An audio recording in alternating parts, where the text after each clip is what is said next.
Since you went from zero to really far, what network did you leverage to find your client? Or did you build everything from scratch? I built a lot from scratch. So that first client came because a friend of mine who interviewed me on an IG live about time management and prioritization. And then someone who was a pediatric sleep coach emailed me after that IG live and was like, "Hey, any chance you have space for new clients?" And I was like, let me check my schedule. That was the first client. And I also had to get really comfortable with a lot of pull marketing. So I was like, I would host a workshop or do whatever. I would promote it through all the channels, but I would also be sending voice notes to invite people to things and doing all of that. So I was really trying to engage and connect through that. I started to build that network early, but it was really me piecing it together and then trying to create the platforms to invite people into, because my belief was that at that stage in time, that was going to be easier than me trying to get myself into their world. Welcome back to another episode of the Art of Online Business podcast with me and my co-host Jamie, who has been behind the scenes managing Facebook ads now for about 6 months and has been the co-host for about 4 months and has been my wife for about almost 16 years now. That's true. I keep saying 15, but we're halfway there. 15 and a half. Halfway there. And if you can see our guest, I'm excited to have her here. Her name is Frenchie, and her last name is Ferenczi, or Ferenczi, if you're pronouncing it according to the Hungarian heritage that it came from. She's a business consultant and advisor who helps founders, creatives, and business leaders optimize their path to revenue and impact. Her mission is to build thriving business leaders who get meaningful results, leave a mark on others, and feel proud of their work daily. Now, this part, Frenchie, reads super amazing. You have scaled $100 million businesses like The Wing, managed teams of over 50 people. That's a lot. And mentored 1,000 plus entrepreneurs. You've been featured in Forbes, Fast Company, and among others. You live in New York City, which is an accomplishment of itself. We're going to jump into her business, what it looks like right now, her journey growing it, the zigzag that she took. And then on the next episode, I'm welcoming her back to talk about marketing and how to make sure that your marketing's doing its job, like actually growing your sales and not just sucking up time. With that, before you share the snapshot of what your business looks like right now, Frenchie, what were you doing managing teams of over 50 people in The Wing? Tell us more, please. Yeah. So I really started my career in restaurants, but have always kind of been before this business in the hospitality realm and in the high growth startup realm. And so at The Wing, which was my most recent role before I started this business, I grew The Wing from 4 locations to 11 locations and 3,000 members to 12,000 members. And The Wing had physical co-working spaces and kind of community spaces for women and women identifying people.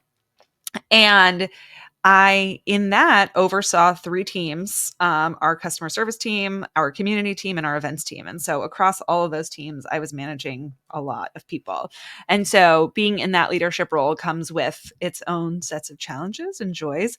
But more than anything, I think really set me up to then be able to help smaller business owners, solopreneurs, business owners that lead teams of maybe, 3 to 5 to grow and scale without, frankly, making some of the mistakes that I saw these like big $100 million startups or $100 million plus dollar startups making. And I was like, wait a minute. These big companies have the runway and backing, like financial backing, to make some of these mistakes and waste their time doing work that maybe doesn't do anything for the business. But these solo business owners or much smaller business owners don't have that luxury. And so how can I help people like that actually avoid some of these mistakes, skip the learning curve entirely to focus on results, running their businesses better and more efficiently? And so that's what I've been doing since then. But I always say, like, I wouldn't be able to do any of this without that initial background in the startup world. Somebody who I would want to hear from. I mean, with experience like that. So give us a snapshot of what your business is now. Like, I'm sure the listener is super curious. Like, what are your offers? And who do you, out of the people who we said you serve in your bio, like, who do you most enjoy working with? Yeah, such a great question. And I feel like that specific question, the audience question, has been such a journey. But right now, I really, so since day one, what's exciting is that, like I said, I've really worked with people on their growth and their business strategy overall. And I work with, mostly my favorite people are really the creative thinkers and doers. So they might specifically be in a creative industry or not, but it's like the people with a lot of ideas, a lot of scattered thoughts. And then they're like, wait a minute, how do I turn this into action? Like, I have a vision, but what's the best next step? And I think sometimes that next step is what gets people stuck and frozen. And they're like, I know where I want to go, but I just have no idea like how to turn on that car or what the first turn is. So that's really where I come in and I'm helping people. And so I work with people mostly in two ways right now. I mean, this has been also part of the journey. Right now, I either do workshops or I work with people one on one. Like, those are the only ways. The workshops are group workshops that are really action oriented and focused. This is not a webinar that turns into a pitch. Like, we are doing the work that you should be doing on your business, but you might just need somebody to like gather you into a room for. So I'm like, we just got to do the things we say we're going to do. And then I work with people one on one, really as an advisor, and partner to them as they are navigating big moments and transitions in their businesses overall. So those are the two main ways that I work with people. And I have had a really interesting year. I mean, where I stand right now is like, wow, my sales have really sucked this year compared to the past couple of years, and kind of navigating that and rebuilding around that. Because as a strategist, I'm like, well, one, I had to like go through that moment of like, how can I call myself an expert in business if I'm struggling? And then I was like, you know what? I'm going to own that because we all have our moments of struggle. I'm going to talk about it, and I'm going to use my own skill set to help me pivot and adapt. And so I think once I gave myself permission to just kind of be in the muck, I actually was able to shift faster than when I was like, no, I must appear that I am like perfect business owner extraordinaire all the time. So that's where I am today. I mean, when is that idea of the perfect business owner who their growth is only like this, if not exponential the whole time, exponentially doing a circle or whatever you do, if it just keeps exponentialing forever, like, where does Mhm. that come from? Like, I don't Yeah. know anybody like that. My business definitely had a hard time this year, like, so many people's did. Mhm. Worse. I don't think I know anybody like that. I think what I really came to realize is that there's so much me marketing out there, right? There's so much like, I did this. I had a 6K month in, within a year of starting my business, like whatever those numbers are, that you start to feel like, as a business owner, specifically, I think if you help other people with their businesses, that you need to be the ultimate case study because everyone's aspiring to like be like you and follow your system and steal your process or whatever. And so I think that messaging got like really like, it weaseled its way into my brain. And then I had to be like, no, thank you. You don't belong there, because my success, I actually think, is much more contingent on my clients' results. And when I look at my clients, some of them are on a journey too, and like us, have seen a harder year, and some of them are really skyrocketing and growing. But the point is that they get the support either way. So my question is, how did you get started into your own business and what you're doing right now? I touched on this a little bit. I was working in startups, and then I was at the Wing. I mentioned the massive growth of the Wing, um, which was exciting and great until COVID came around. People Mhm. aren't working together in co-working spaces during. Yes, people are not working together in co-working spaces. So the whole magic of like grew it from 4 to 11 spaces starts to be like, oh, sorry. I Like have that sounds more like a space lot of to make rent. it quick. And so in summer 2020, after, our spaces shut down and all that sort of thing, I got laid off, and I had this moment in time where I was interviewing for other roles. I got laid off under it was a messy end of the time. And so my confidence was really like shot.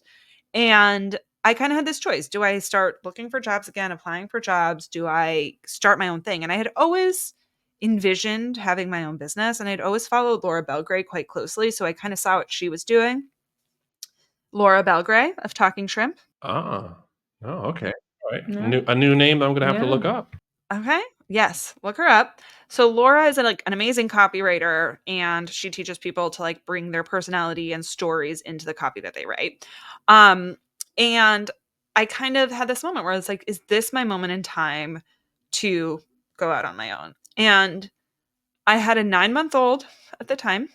I wanted to have another baby. I think this is like important for anyone who wants to have children or, is like a childbearing human, because I think that factors into your decisions in a really big way. And I was like, if I want to have another baby in all of this, how am I going to like onboard at a company, then get pregnant, and like leave, go on maternity leave, try and navigate the politics, do all that? I was like, I don't want to deal with any of that. And I really believe that I have this wealth of knowledge and experience that I can bring to individuals. And what I need to learn how to do is market myself. What I need to learn how to do is sell. What I need to learn how to do is like, build my products and my offer suite and all of that.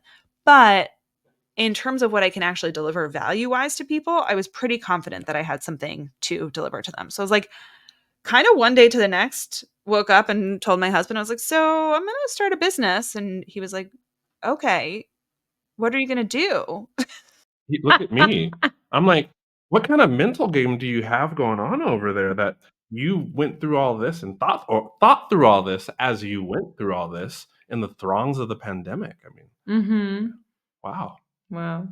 Yeah, I think that I wanted to like prove to myself that I could do it, right? I think that getting laid off when I was really at the peak of my career, like when I started at the Wing, people were like, it was like, I don't want to say it was Devil Wears Prada, but it's like the job every girl dreams of. That's like the line in the Devil Wears Prada. I was like the coolest job at the coolest company in New York City. Like felt like peak. And then I bottomed out. And I think part of it in hindsight, and wouldn't have been able to say this then, but part of it in hindsight was actually tied to this other feeling of like, I don't want to bottom out like this again. And so I need to take control of where I'm going. I need to be the one to like define it, because if I'm still reliant on other people all the time, that's going to hinder me. And I think that motivated me and fueled me in a big way. So what did your husband say when you were about to say what he said when you told him about this idea, this business? He literally just was like, okay, what are you going to do? Like he was confused by the idea. That was it. And I was like, I'm just going to help people grow their businesses. He was like, okay. And, bless his heart, because he is always supportive and believes in me more than anyone. So I think that is, game changing in terms of having, the person. But yeah, he was like, all right, let's do it. What does he do? He's a chef. My husband is an Italian chef. He owns a restaurant in Soho and in Miami called Mamo. Mamo, Italian. Is his name anywhere near as cool as yours? No. That's why I didn't change my name when I got married. Oh, okay. His name he's Salvatore Marcello. Uh-huh. But say it in that's Italian, it sounds great. Yeah, Yeah. right? But like That's- Frenchie Marcello doesn't have the same ring to it as Frenchie Ferenczi / Frenchie Ferenczi. I feel like you have to say that, but Yeah, like, gotta give that. yeah, but it does have some good rings for like somebody with an average name, but you have quite an above average name. Wow. If you do end up changing the last part of your name so it does say Frenchie, like just give me credit somewhere in there. Mention me, name drop somewhere. I'm sure you've gotten the idea from other people besides me, though. So you jump from success and not failure, but like a crushing layoff. But it's not like you were laid off because you were not doing your job well. I mean, the pandemic kind of made socializing and co-working unpopular. Um, so how long did it take you from, I guess, this inception of the concept of this idea, this business idea in your mind to actually put action to those words and get your first client? Okay. So I think I said it out loud in like September of 2020. I got my first client in November of 2020. I also launched a course, which was really jumping the gun in hindsight. But I like started building an email list right away. I launched a course in December of 2020 and sold 2 spots, which, it was a $90 course. It was not the pathway to millions, but it was a start. But the thing that was really interesting about that course launch moment, and that I always kind of tell people about, is that it shifted, I think, people's perception from like, oh, Frenchie's doing this like cute business thing, to like giving it a little bit more meat and people being like, oh, whoa, she like created a program. And I think by neutralizing, or not, yeah, like by almost externalizing it a little bit and being like, this is a standalone program and product, and this is not just like me, air quotes, helping people. I think that started to build a little bit more credibility, and that's when kind of like client flow and all that started to pick up. Since you went from 0 to really far, how did you What network did you leverage to find your clients, or did you build everything from scratch? Walk us through that a bit. I built a lot from scratch. So that first client came because a friend of mine knew someone who like did parent coaching, who interviewed me on an IG live about like time management and prioritization. And then someone who was a pediatric sleep coach um emailed me after that IG live and was like, "Hey, any chance you have space for new clients?" And I was like, let me check my schedule and see. So that was the first client that came in, and I was like, yeah, I think we can, yeah, we can make this work. I'll squeeze you in. We can fit you Um and in. then from there, what I kind of shifted to, and this I think helped that it came on the heels of my background in startups, but I moved into 2021 and really focused on the idea that I needed to not just network and connect with people, but also start to build my own platform. And so I actually hosted a summit in 2021. I think that was even before summits were super cool. Um, and I kind of just like, I saw a couple thought leaders who I was really interested in. So Laura Belgray, who I mentioned, was one of them. I think there were a couple other thought leaders in the space. And I was like, who's tagging them? Who's in their world that I might connect with? And then I would start like connecting to people who I saw were connected to these other people who I thought were cool. So they were like vetted in some ways. And so those were the first people who I brought into my that first summit. And that started to help me build it, right? But I don't want to make it seem like I was like selling like gangbusters in the first 6 months of my business because I was not, right? Um just to be clear. And I was pregnant again, by the way. But over the course of that year, I did more collaborations and partnerships like that by hosting my own workshops and events and just really focusing on, in some ways, like pretending that I was like killing it and not even like trying to like lie to people, but to myself, being like, what would a person who has an audience of thousands do in this particular moment? How would they show up? And how do I show up in a similar way? And I also had to get really comfortable with a lot of pull marketing. So I was like, I would host a workshop or do whatever. I would promote it through all the channels, but I would also be sending voice notes to invite people to things and doing all of that. So I was really trying to engage and connect through that. So I started to build that network early, but it was really me piecing it together and then trying to create the platforms to invite people into, because my belief was that at that stage in time, that was going to be easier than me trying to get myself into their world, which I think I was right about. So when, if there was a point like this, when was the point where you like rolled over in bed to your husband again and were like, I think I made a mistake and I need to go find a different job because this is not going to work? And what was that like, if that happened? Yeah. That did happen, but that happened this year. Okay. Oh, Now, okay. now, okay, all right. When the honeymoon phase had worn off of the business. Well, I think so. Year one, I was kind of in that flow. I had a baby, so I kind of was also like, okay, and I think in year one I made like 30K, which I was like, listen, this is all self-generated. And year one, what happened right before I had my baby was I actually launched a program called Business Genius Bootcamp. And what I realized after, those first few months was that yes, people need the strategic help. People really, really need help turning strategy into action. And so the boot camp was really about developing like the muscle and execution skills to make it happen. Because I think, as you can probably tell from this conversation so far, I'm like a doer. Like I just like go and I do, which is I think a superpower. So it's like, how do I create that for people? So I launched this program. I sold 3 spots in it, which felt exciting. And then all 3 of those people ended up, I offered like an upsell on the back end, which I had not planned, but I was just like, we're not done yet. And all 3 of those people signed on for the upsell. And I was like, okay, this is a small sample size, but we're on to something here. This is great. And so I went into having a baby and my maternity leave with this like handful of clients. And then right before my maternity leave, I actually had a one-on-one client reach out to me. And then she ended up signing on to start one-on-one like a couple months after I was due.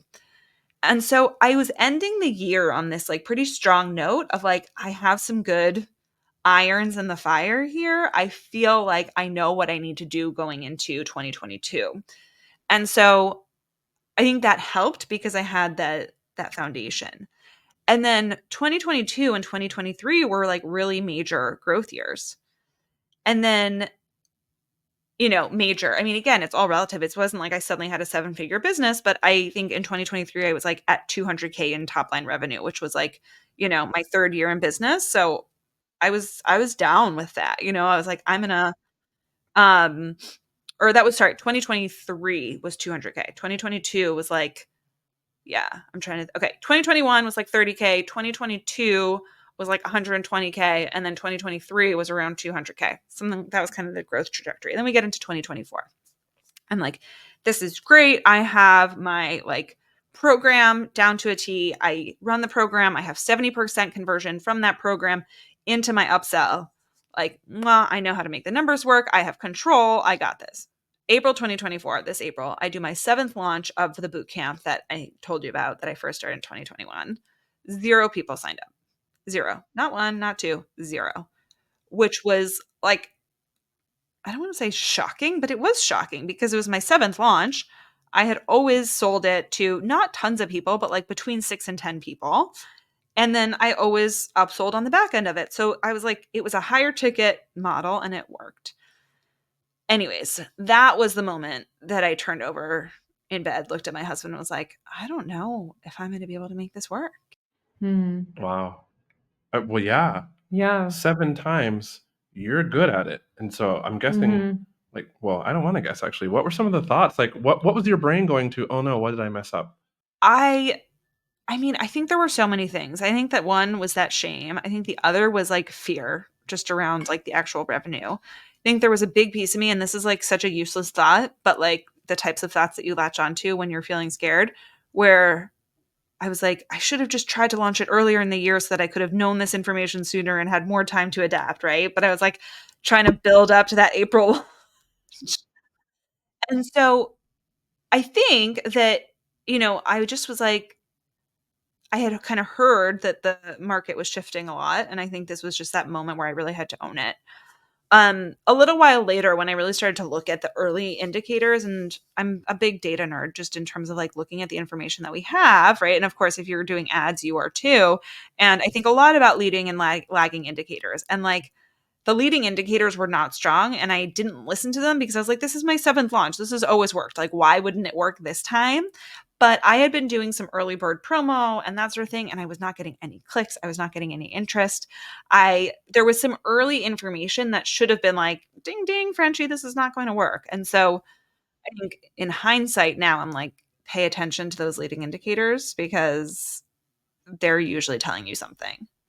Were you running ads? No, Okay. I've never run ads. Okay. I'm always impressed with folks with businesses like they scale up to significant heights and they do it just by organic reach. Yeah, that's solid. Yeah. So that was the moment where I was like, I don't know. What did you think? So how did you bounce back from that? Oh, look at this. 2 questions at once. Yeah. Go. What did he think? I'll start with that one and then I can talk about the bounce back. Sure. I think that I think in terms of the feedback from him, it was just like how much more time. He's like, I'm sure you can make your business work and take off like at some point. But what is that point?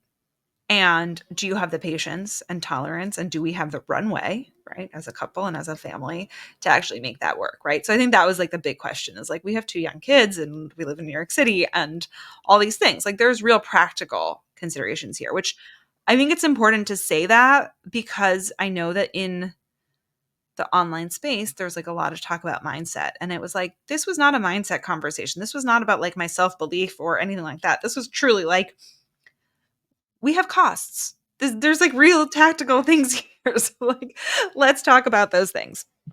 So I think that was one piece. I think the bounce back, I think there were a couple of things that played into the bounce back. The first thing was what I mentioned earlier, which is like giving myself permission to be in the suck and giving myself permission to own that.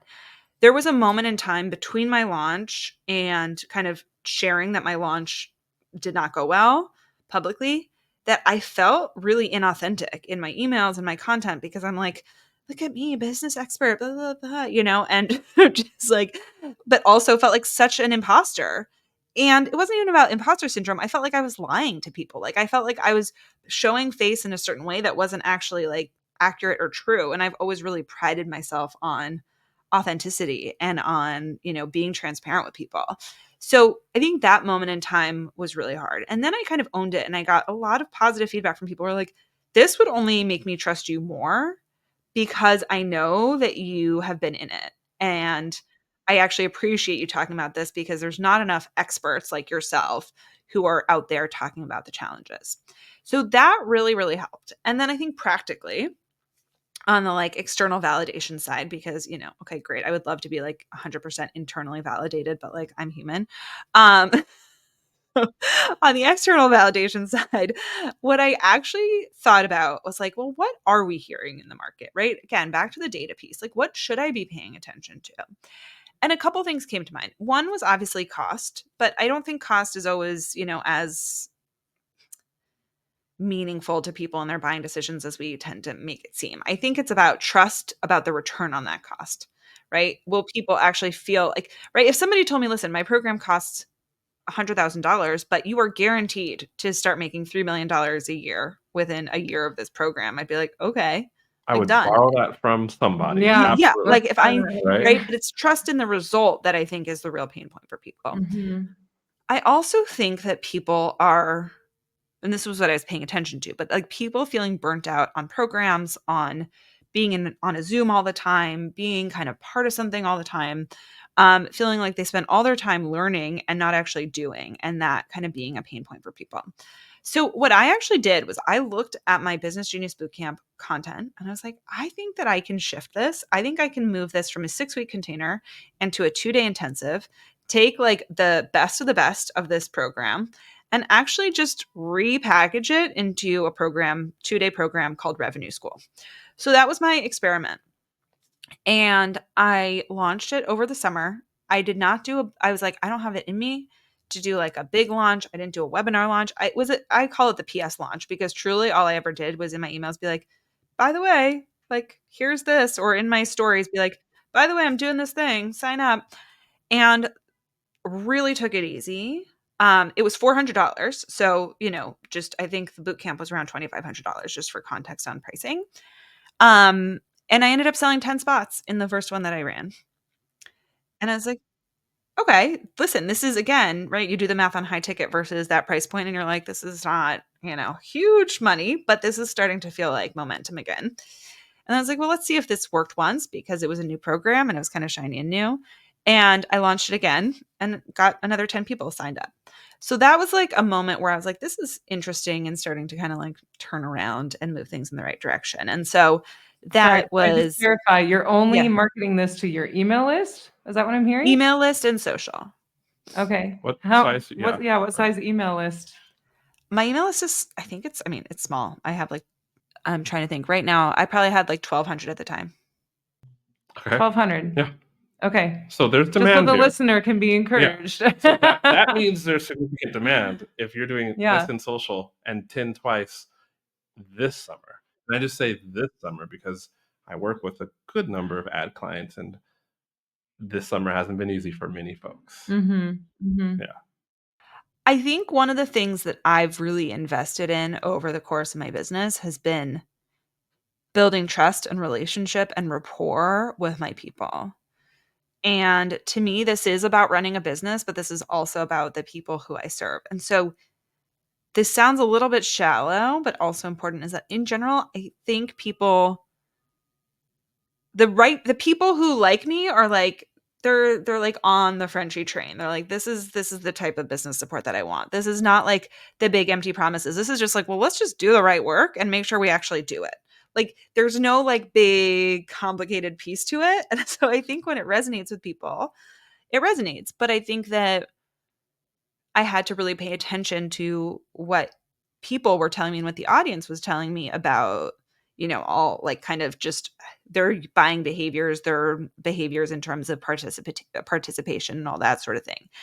And to my earlier point about those leading indicators, I did a survey email before I like initially launched Revenue School. That was kind of like, if I were to do a program about XYZ, what would you want to see in it?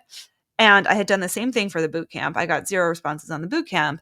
For Revenue School, I think I got like 25 responses. And so that was like the moment where I was like, this is the leading indicator I didn't have before. This is going to drive me forward. Got something here. Nice. I like this snapshot. I like this peek into behind the scenes, really what's going on and how you pivoted to this new offer, and it's working in New York.